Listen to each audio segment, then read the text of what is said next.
moo nekkoon le plus grand centre d'appel de l'Afrique de l'Ouest à l'époque. Je ne sais pas ndax ba léegi moo ko nekk. li ñu def mooy dañoo xaar ba ma gontu ñu dem jëli ay mbër mais ñaari mbër yoo xam ne ku ci nekk yaa ngi toll ni Bombardier wala Tyson ñëw ñu jël ma ci floor bi mooy fi am téléphone yi. ñu jël ma par la force ci floor bi dugal ma par la force ci oto bi yóbbu ma gendarmerie bu Wakam. bon xam naa ne amoon na kenn ci gendarmerie Wakam koo xam ne xëy na dañ ko jënd pour mu xëbal ma pour mu tiital ma. mais finalement ça n'a pas marché. donc noonu lañ ma licencié et ndem si yàlla Reine Marie Faye moo nekkoon sama yaayu benn collègue mais Tabara ma koy def un gros coucou au passage sama jigéen la je l'aime énormément jabaru Samba Jalimpa Badji pour qui j'ai énormément de respect et d'affection. ñun ñoo nekkoon yaayam donc gis situation bi mu boole ñu ak Maître El Hadj Diouf bés bi nga xam ne ci la ñu dem maanaam PCC yi war a dajeek PCC yi pour négociation Maître El Hadj Diouf nekk sama avocat ñu dugg PCC yi ñëw ak seeni avocat ak seeni affaire ñu ñëw toog ci table de négociation bi ñu commencé waxtaan rek Maître El Hadj Diouf mi nga xam ne man maa taxoon mu ñëw moo nekkoon sama avocat di tagg waa PCC yi. non attends bon non dafa la nga di tàgg kan. di tàgg waa PCC yi. ah bon d'accord di tàgg waa PCC yi dafa doon ñëw pour défendre la yow. voilà di ma dingat man moo tax biñ ci tegee ay at ci coowal Franck Timis bi gars yi di yekkal lu mel ni xamee Maître El Hadj Diouf ma ne leen yéen xamu leen Maître El Hadj Diouf man maa xam Maître El Hadj Diouf maintenant après ay nit mën nañ ci reetaan ça peut paraître drôle mais c'est un scandale parce que avocat vous restez ici. du loolu en fait c'est-à-dire que avocat warul doxalee noonu. boo demee ba jël client da nga war a loyal da nga war a fidèle boo mënul jël dossier bi bu ca dem waaye di jël dossier ndekete ci suuf d'accord yaa ngi def naka sudul noonu bon moo tax jaaxaluma tamit bu fekkee Hissène Habré mais dem na ba ne Maître El Hadj Diouf mu ngi deal ak débit ak yeneen donc voilà et donc voilà noonu lañ ma dàqee PCC yi mais loolu tamit sama histoire la. donc ku xam parti de gauche yi xam ci yoon parti de gauche ak liggéeykat parti de gauche dafa war a défendre liggéeykat. dafa war a dem ba jeex ci liggéeykat taax ak liggéeykatu kaw maanaam la paysannerie la classe ouvrière et les travailleurs en général donc après ci laa dem Koungheul. donc di fa encadrer ay groupement d'embauche maanaam yi def élevage yooyu yefal ay jur donc voilà foofu tamit affaires yi continuer bon donc voilà daal affaires yi continuer après ma dem Tamba affaires yi continuer ma dem Sédhiou affaires yi continuer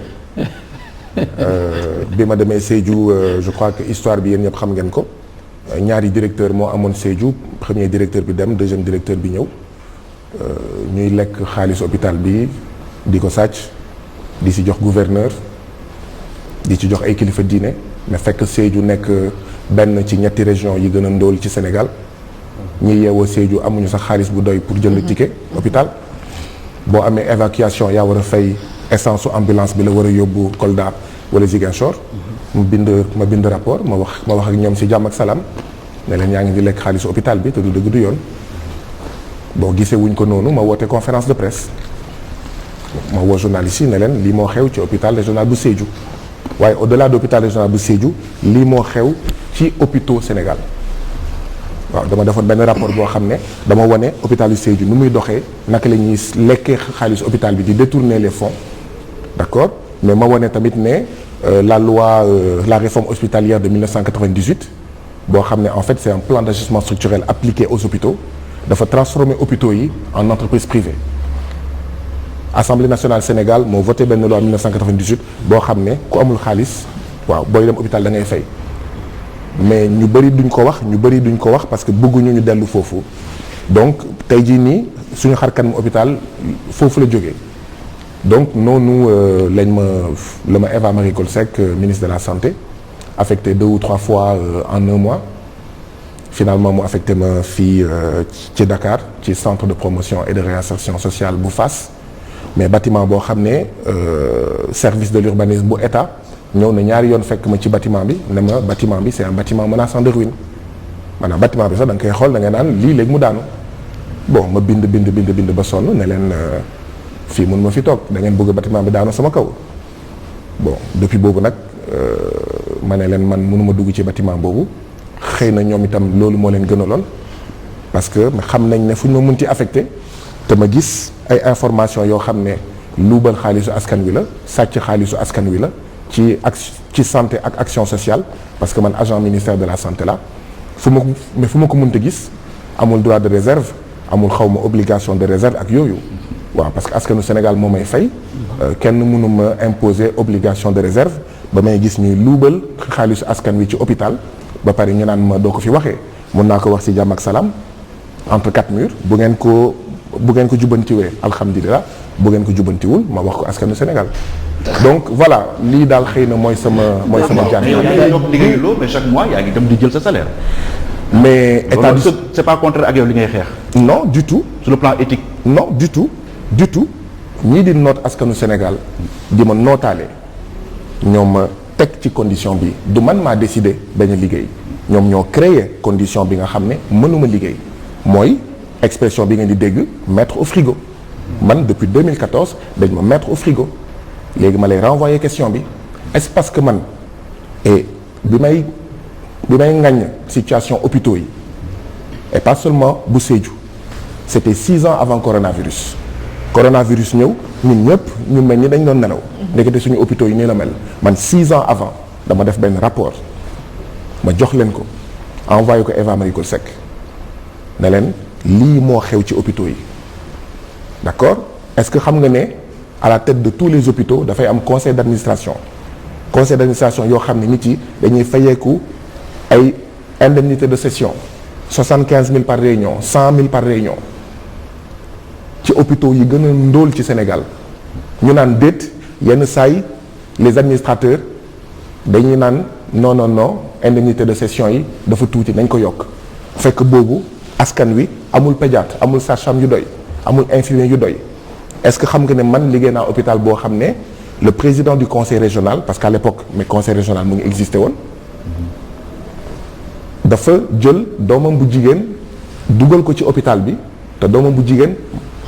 matron la maanaam réewlekat la te hôpital ñëpp xam ne mais réewlekat waru fa liggéey c'est du personnel qualifié léegi man loolu yëpp dama koy gis toog noppi hôpital bi dafa am mais compte en banque chaque jour ñu war a verser xaalisu hôpital bi ci compte en banque bi ñu toog lu ëpp fukki fan verser wuñu xaalisu hôpital bi ci compte en banque hôpital bi loolu dama koy gis toog noppi waa léegi loolu bu ma leen ko waxee ci jàmm ak salaam ñoom dégguñu ma faalewuñu ma wax ko askan wi ñu sanctionné ma léegi man lan laa war a def est-ce que sama coobare bopp la je te renvoie la question. non mais ni ngay maa ngi ñëw daaneel. donc lii mooy situation bi du man maa ne bëgguma liggéey. vraiment boo jël sa salaire. maa ngi ñëw di nga kontaan si yow. mais am na liggéey yoo toog. non c'est-à-dire que man sama yoon newu ci parce que tamit dañuy waxtaan. sama yoon newu ci état du Sénégal moo def lu mu def man ma bind Eva Marie Coll Seck ay yoon ki yoon ma bind Diouf Sarr bi ñu koy soog a nommé ma ne leen li ngeen ma def du dëgg du yoon waru leen ma mettre dans le frigo mais man mënuma leen tordre le bras d'accord def naa li ma waroon def léegi nag par exemple man tey jii nii du ma laajte heure supplémentaire man dañ ma mettre en réalité mais plan bi mooy dañ ma jëlee Sédhiou fi nga xam ne mais benn kër lëm ma da nga doon fay 60 000 francs ma am sama salaire am samay prime hôpital ñu génne ma hôpital da ngay laaj les agents de la santé et de l'action sociale ñu bëgg a lekk xaalis hôpital la ñuy dem parce que ministère de la santé hôpital ak programme yi moo am xaalis ngeen baal ma parce que réew mi noonu lay fonctionner mais action sociale amul xaalis man dama ñëw hôpital bu Sédhiou directeur bi mu xam en fait fan laa jaar mu nommé ma chef de division avec tous les avantages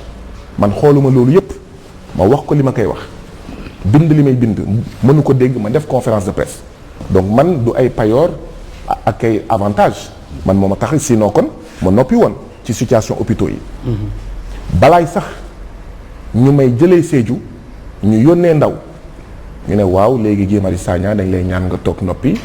dinañ la affecté Dakar ça ne va pas apparaître comme une sanction et dans quelques mois sax tu vas bénéficier